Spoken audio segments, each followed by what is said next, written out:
Sego, hello and welcome to the last episode of Pauline and her three sisters. It has been great getting to know Pauline through all this, but it's been even greater getting to taste all of the dishes. Pauline is making one of my favorites, venison with a cranberry wild rice. Well, by now you know I can't wait to taste the dish, so let's get started. Hello and welcome back. Today we're going to be making a stuffed venison with a mushroom wild rice dish. We're going to be using a Ontario grass-fed venison loin. It's a strip loin. We're going to be using wild rice from Six Nations and some Ontario dried cranberries along with walnuts, oyster mushrooms, shiitake mushrooms, and cremini mushrooms. So we're going to start by opening up our meat to stuff it. So we're going to take our venison strip loin. We're going to start by removing the silver skin that's on it. The silver skin is being removed because it is tough and not very tasty. I noticed that the beef silver skin's a little bit easier to come off versus the venison, but that's because the venison is wild and gamey, so it's a little bit tougher to take off. But that's okay, because here we are. There it is. Okay, so we're just going to slice through the middle.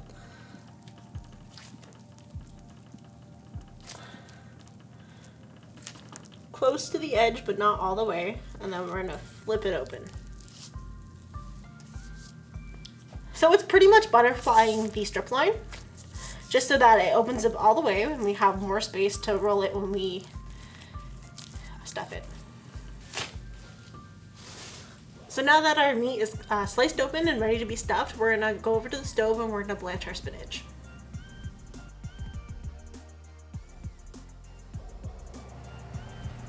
So we're just going to blanch some of our spinach.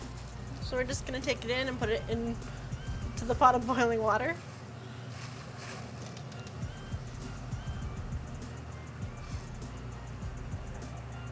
Blanching is a part cooking method to soften vegetables. We're going to take our spinach out of the hot water and we're going to strain it. During our time together, I asked Pauline, what would you like to do with your career moving forward? My next goal is to, after I finish my apprenticeship and get my papers, I'm going to be applying for a trades teacher program. Good. And getting my degree in teaching so I can teach in high schools, teach culinary in high schools. Or come back and teach culinary at the Fort Erie Native Friendship Center to burgeoning youth that are coming up. And Possibly. Do you have any sage words for them or anything that you could recommend them wanting to step out on their own or creating like you have done? I think any words of advice I would have for anybody looking to follow their passions is to know what you love and go for it. That's what I did. I learned what I could, and everything that I did was because I fell in love with something and I was able to keep that going because I loved it so much and I followed that passion. That makes such a difference, doesn't it? It does. So we're going to take our spinach and we're going to just spread it out. Kind of like in the middle of the cut of meat. So now we're going to take our goat cheese.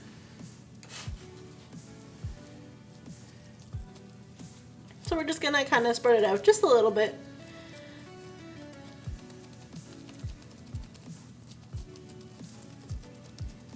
And now that that's in there, we're going to start to roll the meat up.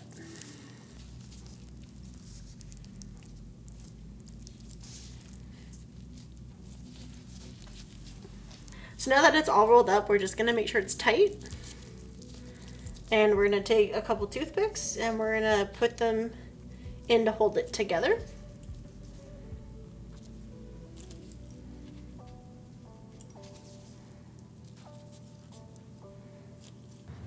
So now that the venison is all stuffed, we're going to take it over to the stove and sear it. So we're going to add a little bit of olive oil to our pan as it heats up. While the pan and the olive oil heat up, we're just going to add some salt and pepper to the venison. So we're going to take our venison and we're going to add it to our pan.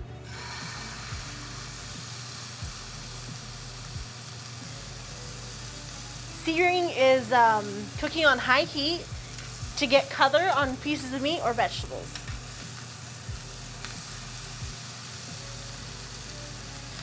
We sear to get the Maillard reaction, which is the browning of meat in general. So we do it so that everything that we present has that good, nice golden color to it. So now that we have this seared, we're gonna put it into our oven to cook at 350 for about 40 minutes to an hour. So now that our venison is stuffed and in the oven, we're gonna move on to our wild rice. So we have about a cup of wild rice that we're gonna add to a pot with 3 cups of water.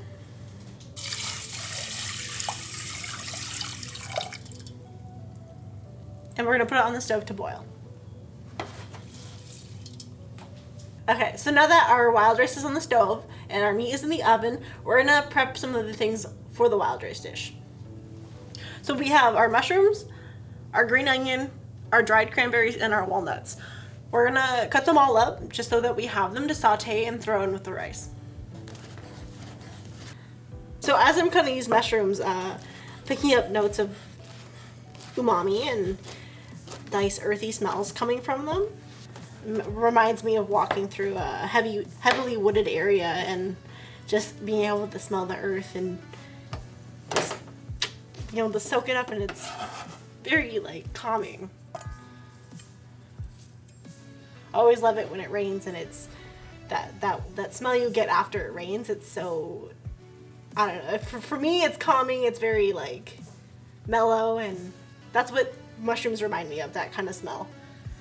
Now we're gonna slice up our green onions to add to the wild rice as well.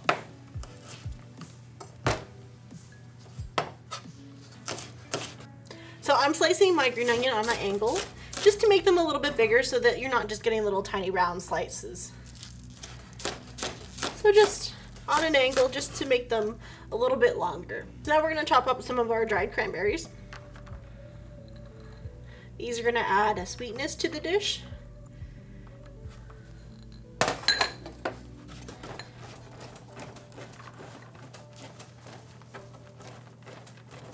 So the cranberries are gonna add a sweetness, a hint to the wild rice.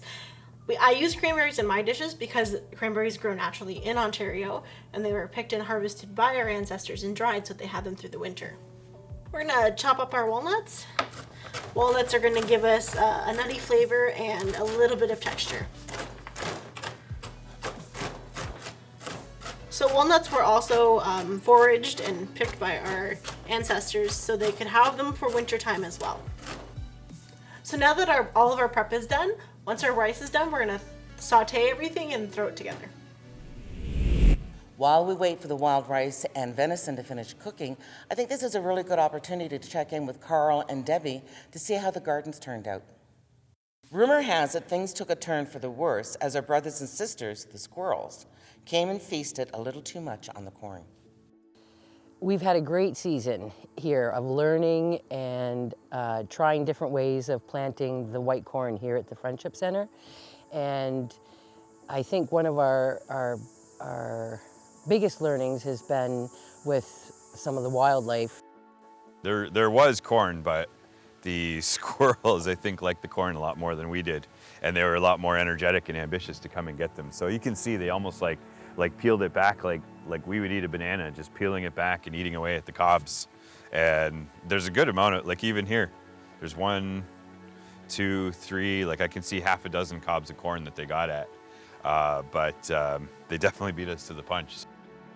We've got these are corn stalks, and this is again not maybe what we would normally expect from a corn stalk, but we've got this one here, and I'm gonna check it out and see, maybe we'll get lucky and we'll get our 4th cob to harvest this year.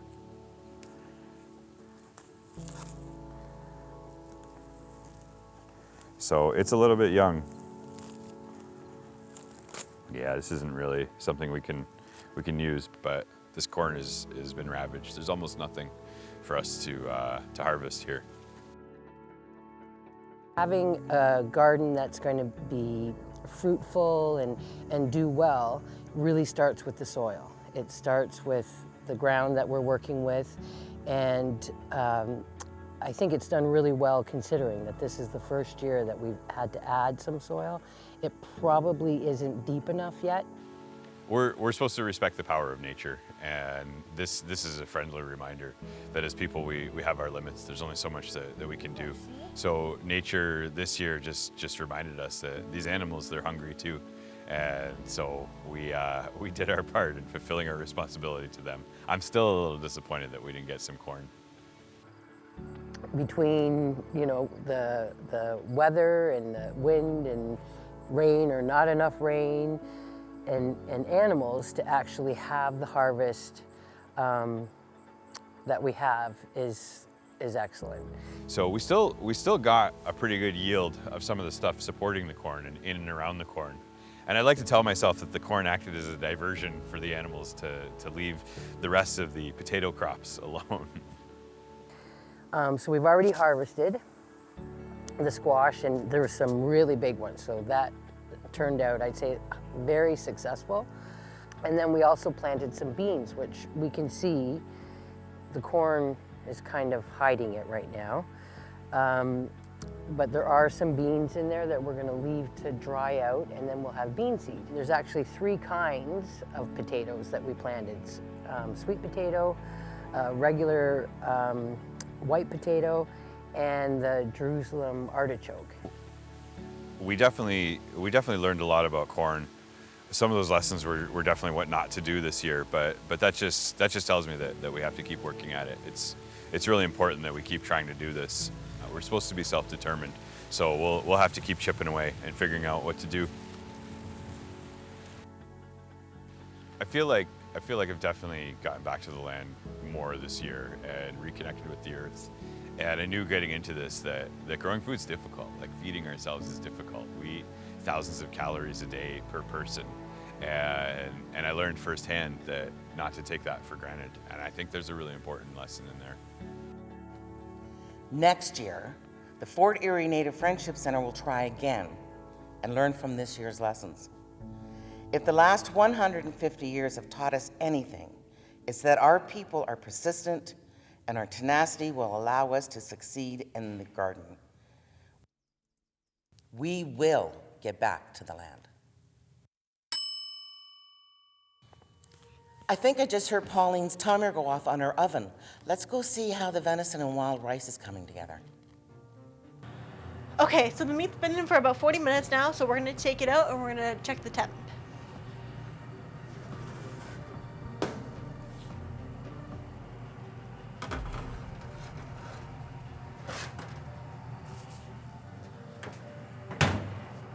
So we have a meat thermometer here, so we're just gonna stick it in. So now that the venison is done, we're gonna let it rest, and we're gonna continue to wait for our wild rice to finish.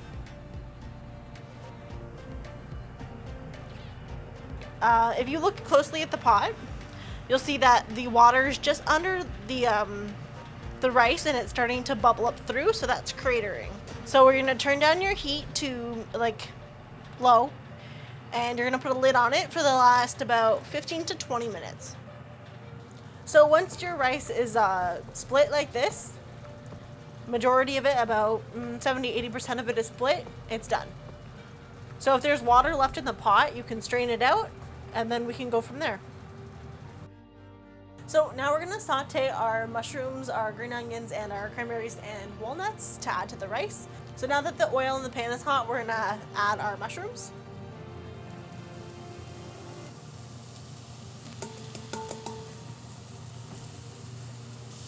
We're just gonna saute them until they're soft and a little bit brown.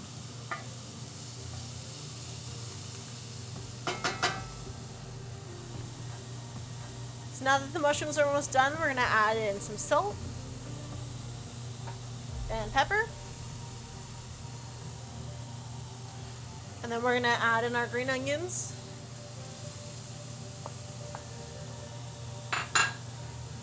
And let that cook for a minute. We're gonna add in our walnuts and cranberries now as well.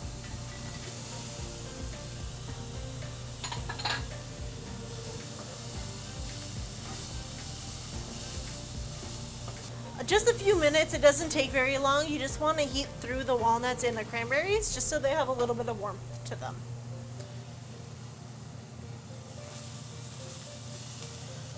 Then we're going to add our rice to the pan as well.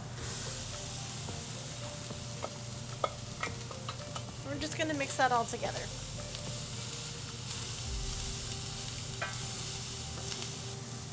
So now that everything is heated through, our wild rice and mushroom dish is done.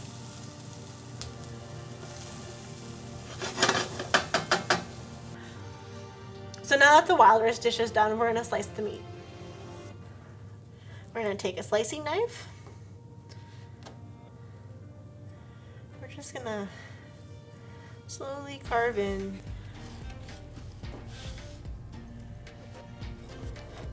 I think it looks beautiful. It's got a little bit pinkish color to it still, and you can see the goat cheese and the spinach in there. We're just going to slice a few more pieces.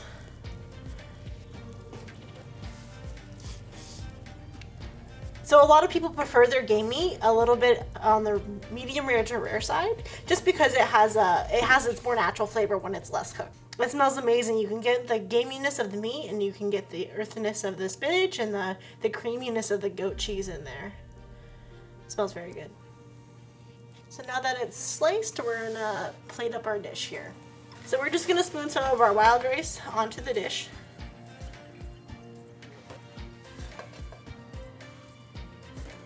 And then we're gonna pick some of our best pieces of meat to display.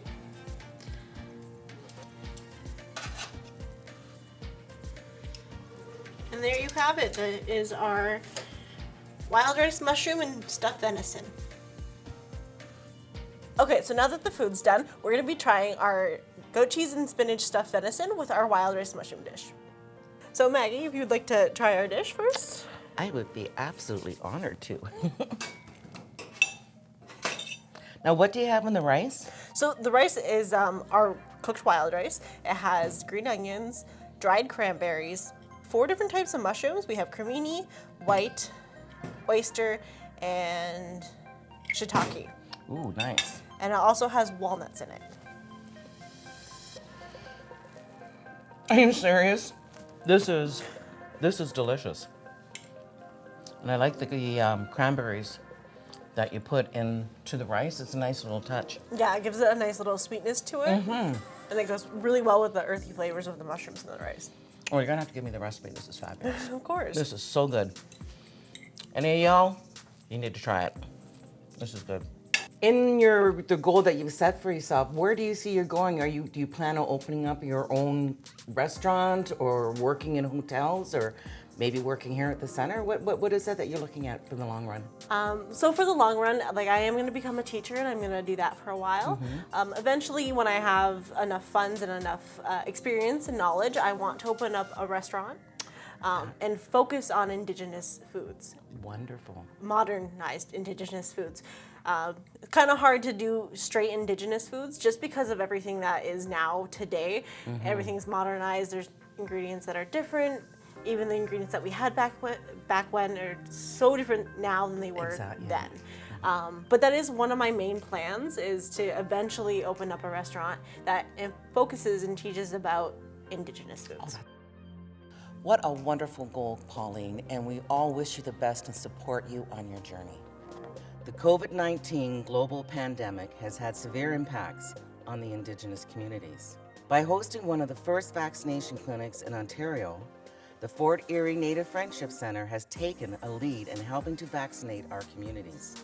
Along with many others, I was able to receive my first dose of the Pfizer vaccine today. And it's moments like this that makes me so proud to be part of such a great community and organization.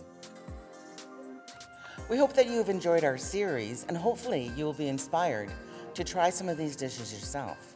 For more information about the Fort Erie Native Friendship Center, visit fenfc.org. Miigwech, thank you.